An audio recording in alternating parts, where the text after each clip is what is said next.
Hi, I'm Dr. Douglas Street. I'm a medical doctor, and today I want to look at a very powerful intervention that can help you on your path to remission: fasting.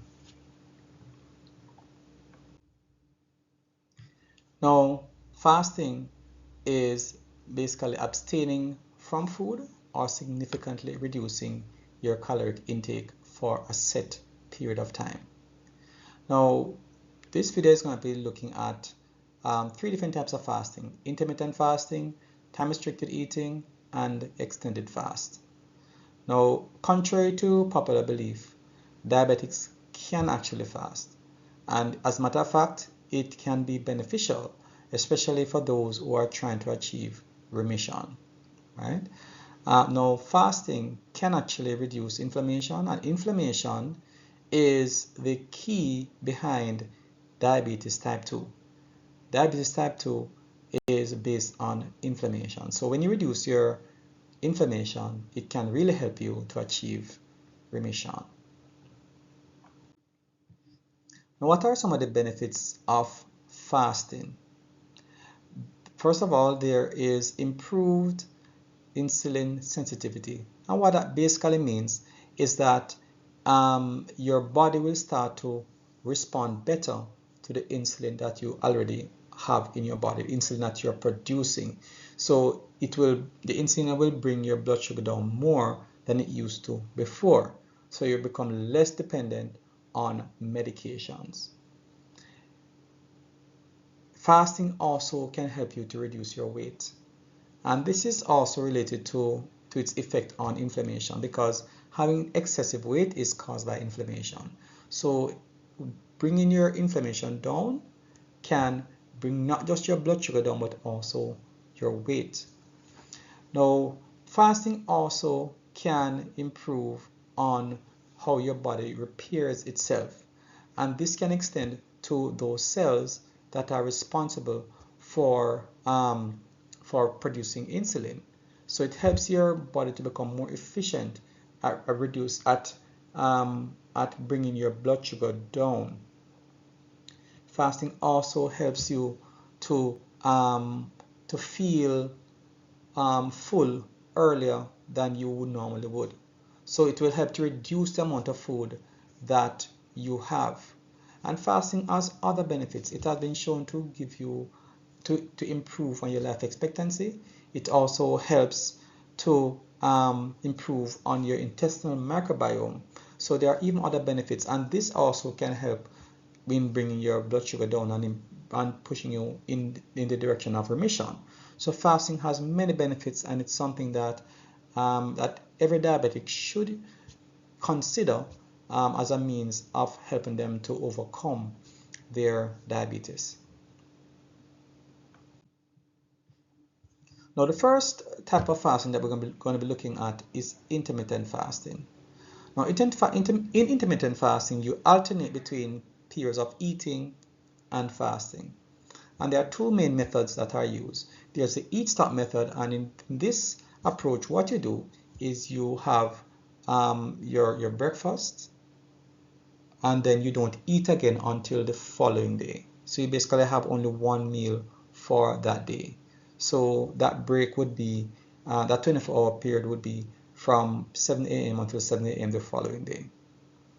The other method is the 5-2 method, and this is probably the more popular one.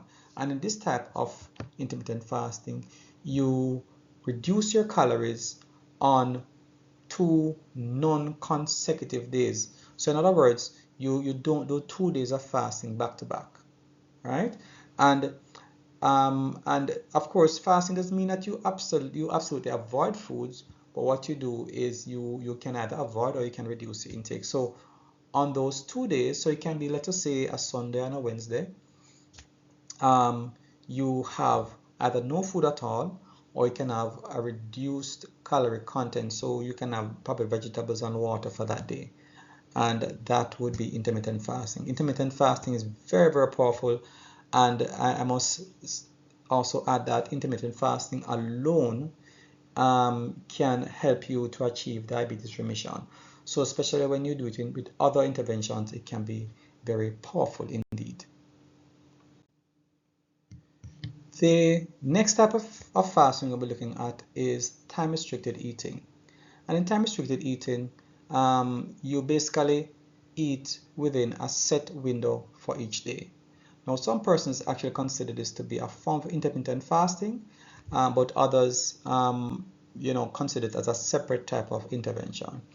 So let us say that you're going to be doing time restricted eating. Most persons use a 6 to 8 hour window for eating, and so what they basically do is that they confine their eating to a fixed period of time throughout the day. So let's just say you're going to be doing a 6 hour window. So you have your first meal, your breakfast, at 8 o'clock, and you have your next meal at by 2 p.m. That's a 6 hour window right there, right? And you don't eat outside of that window, right? Or if you use an 8 hour window, then you'll have your breakfast at say 6 o'clock in the morning, and your next meal you have by 2 p.m. Now, I usually recommend that you have this window at the earlier part of the day rather than the later part. Some persons will pick the window for the afternoon, so they have the first meal at say 12 o'clock, and then they have their next meal at by 6 or by 8 o'clock, depending on whether it's a 6 or 8 hour window. But the problem with that is that research has shown that that the earlier in the day that you have your meal is the less negative effect that it will have on you. All right, so I would recommend that you put the window to the early part of the day rather than the later part. Now, what has been shown is that intermittent fasting, the classical intermittent fasting, has been shown to be more effective in helping to manage your diabetes than the time restricted eating. But some persons may find this method more convenient. So I think if you were to keep the window to the early part of the day, then you'll probably get more benefits from it than what some persons actually are able to get.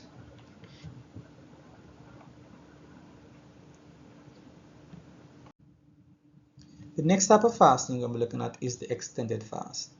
And for this fast, you basically fast over a period of consecutive days. And so you either avoid eating or you cut your calories to a very low level. So maybe about 500 for the day, and that may be vegetables and water or something else. And this actually is a very effective method of bringing your diabetes into remission quickly. The challenge with it though is that especially for persons who have diabetes more on the severe side, they may need to do this under medical supervision. So because you'd have to be checking your blood sugar regularly to make sure that it doesn't fall too low, because your body is not really used to that kind of that kind of process. So it's important to be careful if you're going to be using this type of fast. Make sure that you get proper guidance before you undertake this type of fasting. Now, when you're going to be undertaking fasting, it's best to consult with your health practitioner, whether it is your doctor, your dietitian, somebody who is familiar with diabetes remission, especially using fasting, and they can give you proper guidance and give you support and maybe even supervision when you're going to be undertaking this. The other thing about it is that you may want to start slow, especially if you had a very unhealthy diet before and lifestyle. So if you used to be a kind of person that eat food any time of the day, then you'd want to make other changes before you get to the point of fasting. So to say that you used to eat several times for the day and late in the night, you may want to make some changes like cutting down the amount of times that you eat so as to get your body used to the process of fasting before you take on fasting itself. You want to also monitor your blood sugar regularly during the process to ensure that it doesn't fall down too low, and make sure that you stay hydrated as well. because of course if you're not eating, then you might not be drinking enough fluids. So make sure you stay hydrated and keep your electrolytes, balanced. Now, fasting is a proven intervention. Fasting, as I mentioned before, it can really boost your chance of achieving remission. But you have to do it with caution and with guidance to ensure that you stay safe. And you can use it along with other interventions. For example, having a vegan diet, or you can do it along with getting fresh air. So it's not something that you have to do by itself. And if you combine with other interventions, then you may get even faster results. So in conclusion, we're going to look at Luke 9, verse 23 and 24 from the New King James Version, which says, "Then he said to them all," this is Jesus, "if anyone desires to come after me, let him deny himself, take up his cross daily, and follow me. For whoever desires to save his life will lose it, but whoever loses his life for my sake will save it." Now, if you want to achieve anything meaningful in life, you have to be willing to deny yourself the things that you may enjoy, the things that you may like. If you want a house, then you have to save, and that means that you may not buy things that you may want. Now, this applies to your spiritual life as well, because our tendency is to do the things that are wrong. Those are the things that we like to do. If you follow your emotions, if you let your emotions lead you, then you're going to be making the wrong decisions, and this can derail your plans, whether it is that you want to live a moral life, or if you want to achieve diabetes remission. You have to be willing to make sacrifices, and you have to be willing to deny yourself the things that you want to ensure that you stay on the right track. So self-denial is an important part of achieving important goals and keeping on the right track. Thank you very much, and I'll see you in the next video.